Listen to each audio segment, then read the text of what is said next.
Hello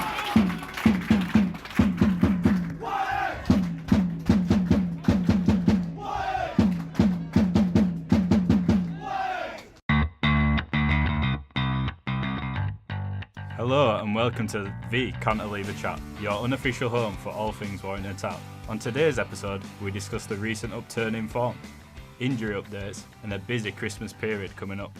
My name is Rowan, and I'm joined by Oscar, James, and Josh. How are we doing, fellas? Yeah, good. Not bad. So it's been an unbeaten few weeks for the Yellows since the Hednesford defeat last month. We'll start with the Baseford result. Josh, you were there with me. The draw, what were your thoughts? Yeah, I thought Winger Jack played well during that game. It was a good way to get back to it. We talked about Hednesford away and the disappointing loss, and then going into that clash, I think it was third place Baseford versus Warrington Town fifth. So top of the table clash, and it was a fair result, but Warrington felt hard done by. I think Paul Carden mentioned it. He felt frustrated at the end because he felt like they could have won the 3 points. They deserved the 3 points. They did play well. Winger played well. The team as a whole played well. Much better improvement. So I think they were frustrated, but it's a good sign to be frustrated. The fact that you've drawn against third place rather than a loss. So I think it's a good sign, and obviously it's gone on from there, and they've done all right. Yeah, we were unlucky not to get the win. Concede a header from a corner and just can't get that goal in the last few minutes. I remember a few clearances off the line.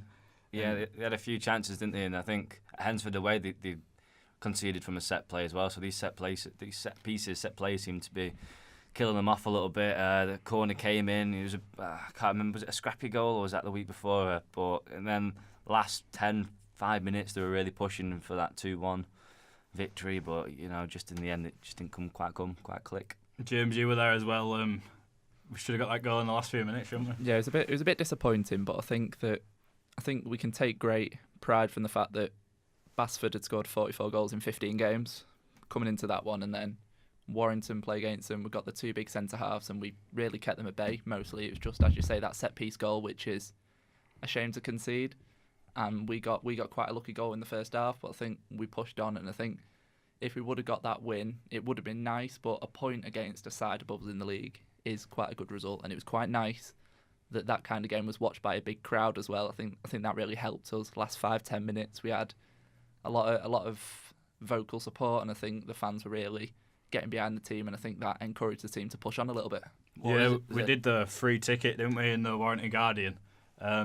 Do you think that were really helpful for the club, both financially and just to get support into the? Oh yeah, definitely. Because I think the aim is if you get these players, or if you get these fans in, and then they're enjoying it, they'll come back again. You'll get more money, and I think the fact that they were treated to quite a good game of football, quite open, two teams who wanted to attack, I think that it kind of sold non-league football a little bit. Sometimes you go to these games and they're a bit kind of not a lot happening, a little bit of long ball, but it wasn't the case with this one. Both teams want to get the ball on the ground, get it to the flanks, and then attack, which made it a really good spectacle.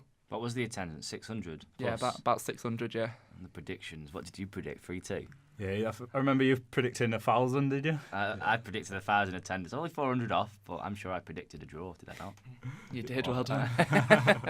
Yeah, it definitely showed the week after against Hyde when we retained quite a bit of that attendance. It looked like a case of deja vu, didn't it, Oscar, when Gray took the lead and then Hyde equalised, but a late winner from Kirby got us the 3 point. Yeah, because going the first 30-40 minutes of the game, I'd say we were in control. We controlled the tempo, everything, and then they just got a free kick, which, in my opinion, shouldn't have been a free kick in the first place. And then then they stuck it in the bottom corner, and then it kind of, for the last 5 to 10 minutes of the half, it kind of knocked us out a bit. But after coming out the break, I thought the boys done well, kept at what we'd done, and then Kirby got that winner and 3 points. James, what were your feelings as we got that last minute goal? It was quite a nice, pleasing feeling. I think the goal was coming, because I think over the course of 90 minutes we were really all over them. Hyde had quite a big travelling support as well, so they were kind of G'ing their team on, but it says a lot about Kirby as a striker. He hadn't scored in a lot of games, and then he's in the right place at the right time almost, and you need players like that who can just have that instinct to sniff out the chance. And I know it was close in, but it wasn't an easy finish. There was a lot of bodies in the way, and he showed quite a lot of conviction to finish it. And I think that's kind of done his confidence a world of good, really. And I think one of the main reasons why that game was such a big turning point as well was that change of system. I think because we went to the 4-2-3-1 or 4-3-3, however you want to look at it. I think it gave us more of a base in midfield, and with the likes of Garrity, Robbie Evans, if they're sitting back, it kind of gives the likes of Jack McCrath and Jay Kirby and Tony Gray the option to push forward. And obviously, Bowen Dixon as well, playing in that attacking midfield role. He seems to have been, he's like almost like a new player the last few weeks, the way he's been performing. Yeah, I spoke to Jake after the game, and obviously we're delighted to get the winner. Do you think the club should keep him on? It's tough to say, because I think from before the game, I think the kind of whispers coming out of the club was that he wasn't going to stay on. But then when you put that kind of performance in, it's a shame that he didn't do it 2 or 3 games earlier, really showing the likes of Toby, likes of Paul Card, and what he can do. If we keep him on, it'll be I think it'll be a real coup, because I think as he plays more games, keeps starting games, he'll come into his own. He seems to be hitting form a bit at the right time, but if we can keep him, it'd be nice. But I think from what Paul Carden was kind of saying, it's all the ball's in kind of Stockport's court, because they've got all these games coming up. They've got Cup, they've got League, they've got a really hectic schedule next month or two. So if there's an opportunity for him to have game time there, it kind of makes sense that he would go back. But if Warrington could keep him, it'd be really impressive. So is he on loan from Stockport? Yeah, his loan's due to expire at the start of this month. So what did he sign then? A couple months? So he signed for a one month deal. That's how a lot of them are in this league. Same as Charlie, and obviously Charlie got his extended. Jake's is a bit different. The fact that Stockport are yet to decide whether he'll feature for them. Right, so okay. I think it just the ball's obviously just in their court, and it's up to Stockport to decide whether they want him. Yeah, well, he definitely wants to stay on. Another player who was impressed recently, Mitch Duggan. I spoke to him, and he said Carden took him out of the team because he would feel like he was getting a bit tired with a lot of games Tuesday, Saturday. And he's really impressed in the Baseford game and the Hyde game. What are your thoughts on him, Oscar? I think he's a quality player. I think every game that I see him play, he's always putting in a solid performance. And bombing down that right side, he's always putting in balls so that the strikers can compete for. Every time I've seen him play at the same time, I don't think I've seen on the opposing team a better right back than him.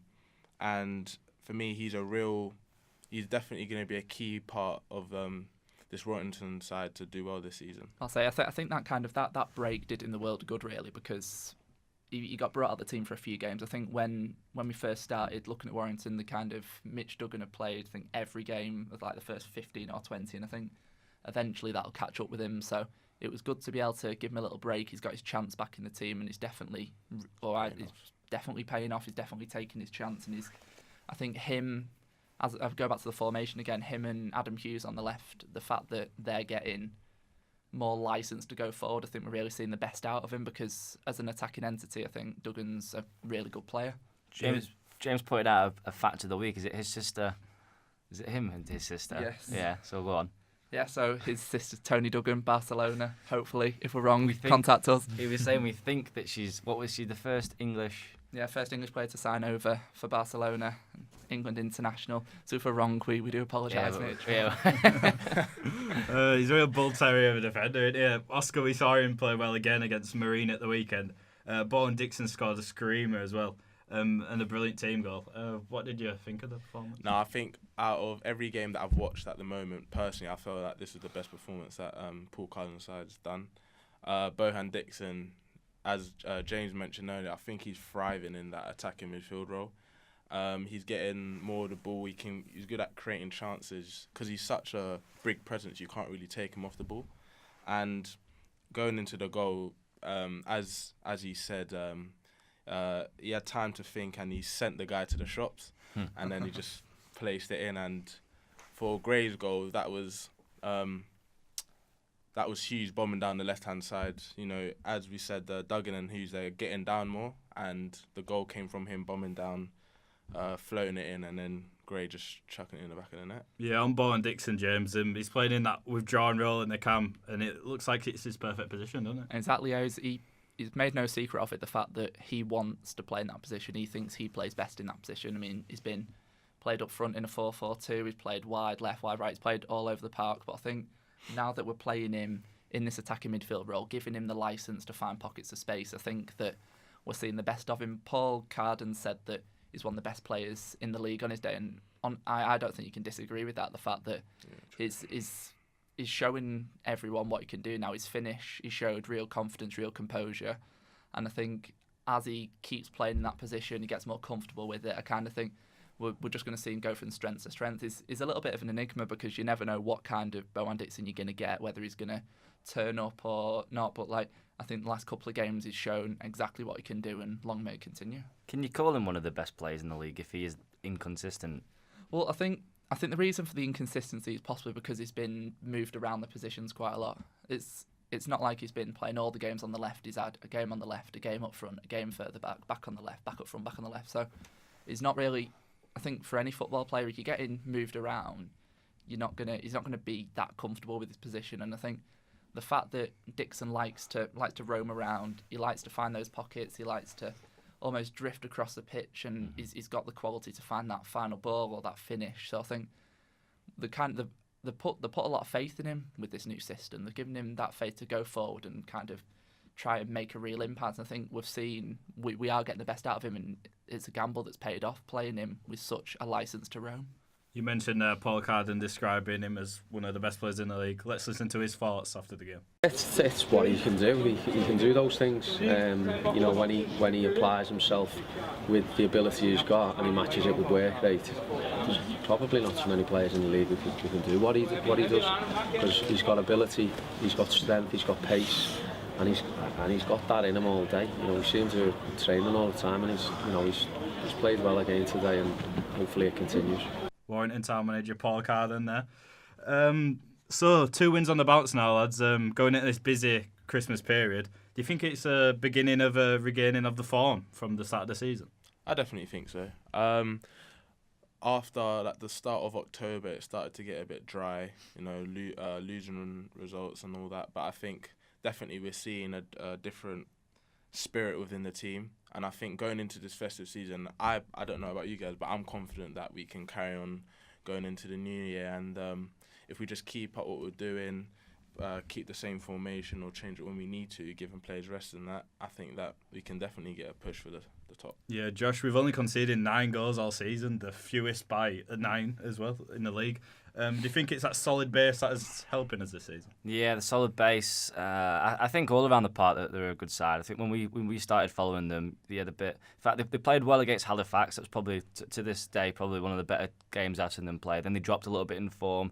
Lost to Stockport County in the Cheshire Cup, lost to Prescott Cables, then they lost away to Hensford, and as you say, they're on the way back up now, and the fact that they've had a few Tuesday nights off means that players are getting to rest, they get to train twice a week rather than once a week or whatever the plan is, and you can tell that on game days because they do look a lot more, from what I've seen, they look a lot more energised and a better side, and you say the defence, to only concede 9 goals, I think is a credit to Charlie Albinson, who's only conceded a few since being at Warrington, and the defence as a whole, yeah. James, we mentioned the midfield as well with Robbie Evans and Ben Garrity. Do you think them as well help build the spine in the team? Yeah, definitely, because I know we've got a piece coming out on the website later this week looking at kind of the reasons why the form's turned around. One of the things we have said is kind of that spine staying so strong, because at the start of the season we had that rock solid defence where we were sturdy, we were hard to break down. But I think the change of formation now it's getting the best out of attack and defence. As the defence is staying the same, it's staying sturdy. We're not leaking a lot of goals, and I think our problem the last few weeks was the fact that if we conceded 1, we weren't shown enough in the final third to get back into the game. Whereas now, when we've got the wide players further up the park, we know they can make more of an impact. I think that the fact that we've combined good defence with more flamboyant attack, I think that can only be a good thing. One thing that I think is a bit of a shame after Ferriby this weekend. I think we've got a little bit of a break, and I don't know. I think the breaks come at the wrong time, really, because the fact that we're picking up some results, we're building some momentum, and then to have that 14-day gap, it's not ideal. Oscar, Josh mentioned about the cup exits. Do you think it's showing that it's actually helping the team? I would say definitely so, because as we mentioned before, playing Tuesday and then Saturday, it takes a toll. There's only so much that you can take. And I feel like, we're getting a proper rest, training when we can. And then so when it comes to on game day, it's just like we're fit, we're ready, we're in the zone, we know what to do. So obviously we'd like to have picked up, still carry on our cup run, whether that be in the FA Cup or the Senior Cup. But at the same time, it's kind of been a blessing in disguise, and we can just focus and do well in the league. Just give you a few injury updates. Dominic Reid has been on the bench the last 2 weeks. He's come back from his injury. James, you spoke to Paul Carden about McMillan's injury. How was he? Yeah, so I'd be very surprised if we see him back before the new year. Obviously, the fact that we've given Charlie another month in the team, and credit to him, he's fully deserved that. And I think the fact that we have given him that month maybe is an indication that we're not going to rush Tony back. Because when you've got an injury like that, you don't want to rush him back, because if he comes back, gets another injury, that's an even longer layoff, and that's something we can't really afford. So I think he suffered a broken jaw at work, right? Yeah, work accident. I think it's a shame for him. He was already out, obviously, with his gash knee that he got against Halifax in the FA Cup replay. But the fact that we've got Charlie doing such a good job, it kind of takes the pressure off Tony a little bit. He doesn't have to rush back now. Paul's got that option. The fact that Charlie's not conceding, he's playing well, he's growing into that number 1 jersey, and I think it'll be interesting.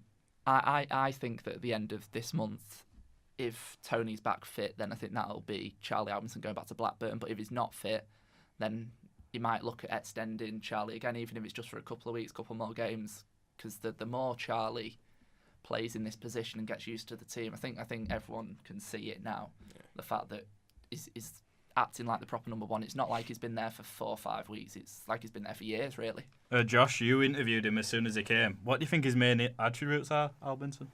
I think he's a good shot blocker. I've seen him a few times, got a few quality saves. Hensford away could have been 3 or 4-0 rather than 1-0. He's good at blocking the ball behind of it.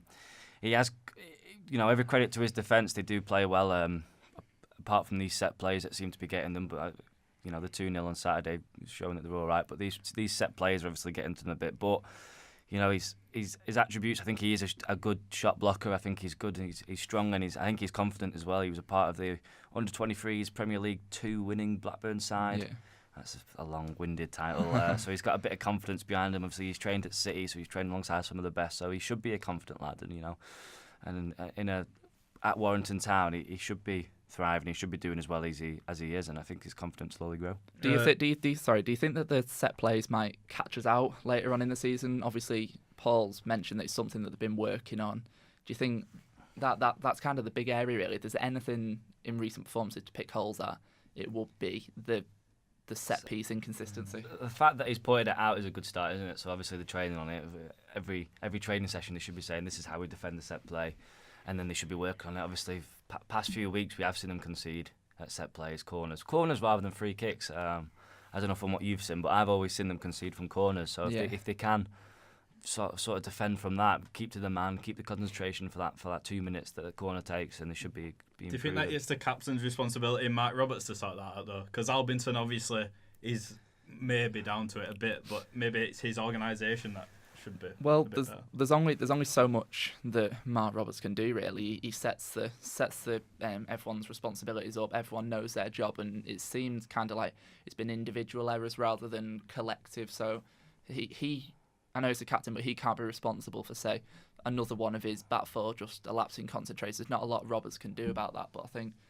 in recent games with corners, I think teams have sort of cottoned on to the fact that we're not the strongest defending corners. It looks like quite a lot of teams have 1 or 2 men around Charlie, not to put him up, but kind of to try and block his run, which is once teams know that works against us. Do you think that's down to inexperience or just quality as the keeper? I think he's shown quite a lot of experience. I don't quite know what it is. It's, if you've got 2 players in front of him, it's going to be very hard for him to get out of his box. And I think in non-league, there's a lot of teams that'll look to bully you. And I think he maybe been struggling a little bit trying to use his physicality over the top of some of these evergreen 36, 37-year-old 6'4" centre backs. There's a lot of big men in this division. Exactly, there is indeed. And I think he's a young lad. He's going to come with experience, and I think the more he defends it, the more he practices it, the more he stays in the team. I don't see it being a long-term issue, really.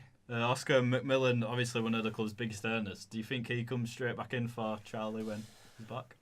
That's the dilemma that Carden has to face, is because he's experienced, he's been around the block a few times, but at the same time, can you really take out a goalkeeper who's on good form? Personally, I'd keep Charlie in, because if if we carry on with the run of results that we get, and then we carry on with the wins, there's no point of taking him out if it's not broke. So I'd say when he comes back, we'll see what happens. But I think if he does and Charlie carries on with this good form, he should just stay in a starting lineup. Definitely going to be a tough battle when he does come back. North Ferriby at the weekend. Bottom of the league. Carden said every game is tough though. What's your thoughts on the games, lad? Win. Yeah, I think it's a good chance to get another 3 points on the board. Obviously, as a manager, you don't want to disrespect any teams, and I think he's right. I think we saw earlier in the season, I think when we played Matlock and they were 19th at the time, they got picked up a couple of results, and I think they came and they did a job on us 1-0, and it's like, you can't count your chickens in this league. You need to make sure that you're performing week in, week out. So I think if we show what we've been showing last few weeks, we've got the confidence, we've got the quality at the minute to punish these kind of teams, and I think it'd be a big missed opportunity if we don't get the 3 points. Josh, do you think we can a chance to rack up some goals? It's been 1-0, 2-0 here and there. Do you think? Yeah, against bottom of the league, you should be. If we're doing score predictions, mine would like to think 3-0. You should be able to score a few. With the talent they have against bottom of the league, are clearly struggling if they're at the bottom of the league. So if I had to predict, I'd like to think 3-0. So I'll stick with my prediction of 3-0. I think. Oscar, they beat Grantham away last week, North Ferriby. You were at Grantham yourself. Do you think that's an impressive result going into this game? Yeah, I think they beat that's good for them, I'd say, for North Ferriby. But I think that shouldn't be an easy win, but we should have a convincing win. We've got momentum on our side. All of our players are in form, so I feel like a good 4-0. Cool.